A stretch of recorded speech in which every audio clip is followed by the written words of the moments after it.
এই মুহূর্তে আমরা আটলান্টিকের বুক চিরে এগিয়ে চলেছি। বাইরে প্রচণ্ড বাতাস, আপনারা শব্দ শুনলেই বুঝতে পারবেন। আমাকে মনে হচ্ছে এক ঝটকায় উড়িয়ে নিয়ে যাবে।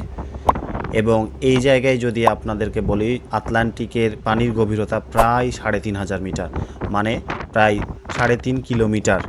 এবং আমরা এখন কয়েক হাজার মাইল দূরে গভীর সমুদ্রের বুকে আছি। কিন্তু আপনারা আকাশটার দিকে একবার তাকান, রাশি রাশি তুলার মতো সাদা মেঘ, চোখ জুড়িয়ে যাওয়া এক অপার সৌন্দর্য। এবং নিচের দিকে তাকালে আপনারা বুঝতে পারবেন আজকের সমুদ্রের রং একদম গাঢ় নীল, যেন আকাশটা উল্টে পড়ে আছে পানির বুকে। আপনারা যদি চারপাশটা একটু খেয়াল করেন তাহলে দেখবেন আমরা একাই এগিয়ে যাচ্ছি, আশেপাশে আর কোনো জাহাজ নাই।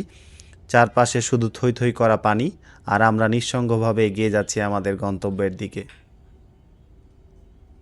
টানা কয়েকদিনের খারাপ ওয়েদারের পর আজ আটলান্টিক একদম শান্ত, ঝকঝকে রোদ, পরিষ্কার আকাশ আর একদম পারফেক্ট একটা দিন।